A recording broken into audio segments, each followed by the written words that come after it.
Hi. Now, I want to discuss something very important in this video. It's about the philosophy behind the making of your invention, right? So, I understand you must already, you could have already have an idea of developing something. Let's say you are developing apps for people to find something, or developing something for, say, a gadget for, say, health industries. I don't know what you're inventing, but what I'm trying to say is, if you're inventing something, you should have actually an understanding, a fundamental philosophy behind your invention. It is very important. I'd like to tell you a story. Some years ago, I know of an inventor. He's about my age, but he started out much early. All right. So he mentioned very clearly that an inventor invent certain things, and these inventions are for three main purposes. So I was listening. I have to learn, because he was a great inventor. He was very successful. So he says the first purpose for invention is to make money for you. Okay, I can agree with that. I can buy it. Then I was listening again. He says the second objective, your invention also must make money for you. Wow. I couldn't get it. I mean, I'm listening. Then the third objective, the third purpose, the philosophy behind your invention is to make money for the inventor. So it's about making money, and making more money. So that was his philosophy, which I cannot agree. I totally did not adopt. I put it in my mind, and straight away I just let it go. Because in my mind, we shouldn't be looking after money. You see, money have the characteristic of like a chicken. You want to catch a chicken, the chicken will run away. You cannot catch him. Very hard to catch a chicken. You go and try and see whether you can catch a chicken or a rabbit. You try to catch a rabbit, you hop. You cannot get it. So money also like that. The characteristic of money is we go after money, money run away. So how do we solve this? Right? So this is something I like to share with you. So long time ago, there was this company called Kodak. Yeah, this is it, Kodak. Can you see Kodak? Yeah. So Kodak is a company that makes film. This is the film. Yeah, this is the film. Right? In those days, you have not seen it.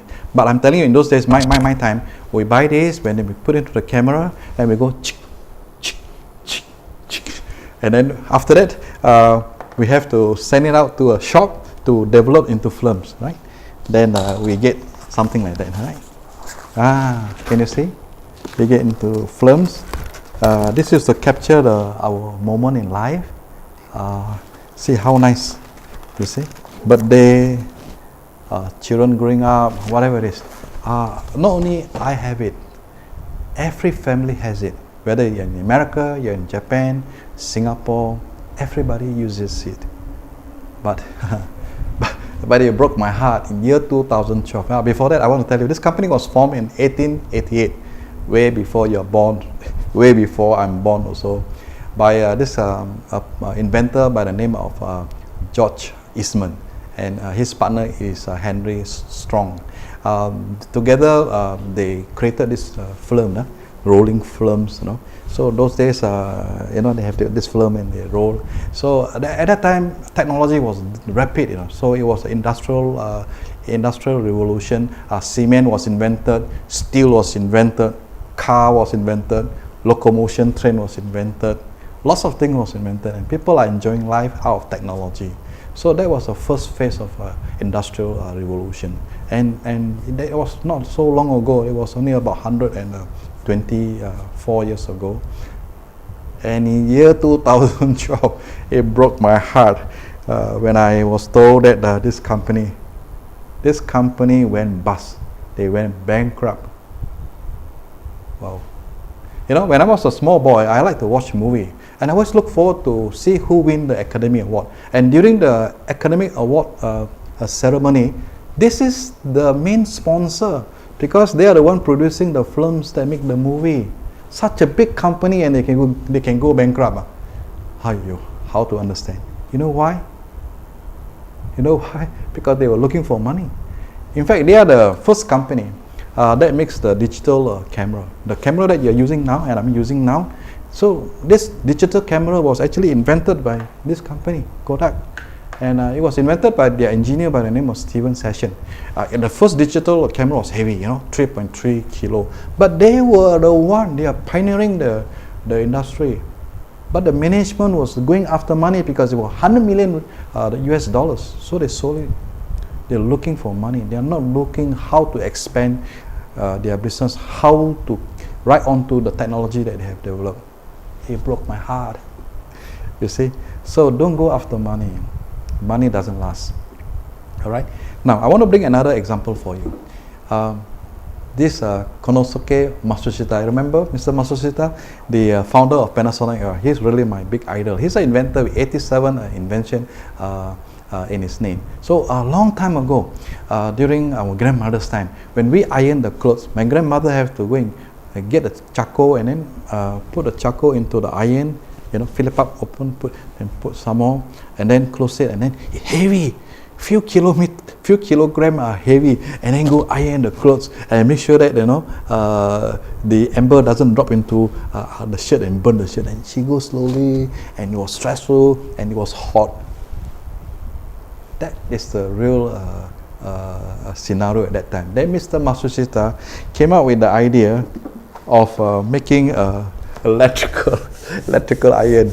He just put the electrical coil here, heat it up, then we can just iron our clothes. So simple. All you need to do is to plug in. You get it? This is the invention. So my grandmother threw away that and bought this. So when she bought this, she tell her friend, and her friend tell her neighbors, and the neighbors tell their friends, and that's a multiply effect, right? So what happened? Money come to you. You didn't chase after money, but money came to you. You see? That's how it is. So I want to also tell you, Mrs. Matsushita also invented rice cooker. In those days, our mother, in fact my mother, have to use the firewood to actually burn the pot, burn the firewood to cook.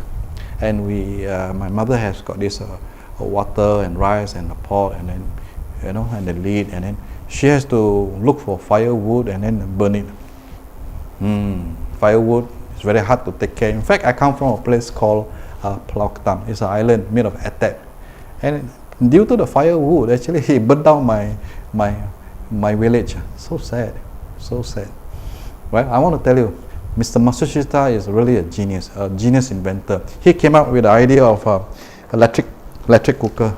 I think you have one, I have one, everybody has one. All you need to do to put in the rice and water and just plug it in. That's it. A few minutes later, we all get to eat, right? So once you are able to give convenience to the user experience, that's it. They are very happy with it. When they're happy with it, they tell their friends, they tell their neighbors, they tell their relatives, and this one will repeat, and then this relative will tell their friends and their neighbors, and it never ends. This is where then the money comes in. You remember the rabbit and the chicken that you're trying to chase? No, they come back to you. They come to your arms easily now. See? They give you the money. You see? So this video is about the philosophy behind your invention. You are developing an invention, a technology. You must have this philosophy. The philosophy is to bring convenience, bring a better lifestyle, improve process for your customers, for your users. You got it? So when life is better, when life is improved using your technology, people will appreciate. More and more people appreciate. Then the money come to you. Okay? So I think you understood what I have said. You think about it, and then you must apply this. You must invent things with your sincerity, to help others improve their lifestyle. Okay? Make sure you do it. Alright, I see you again in the next video. Thank you, and I wish you all the best. Bye.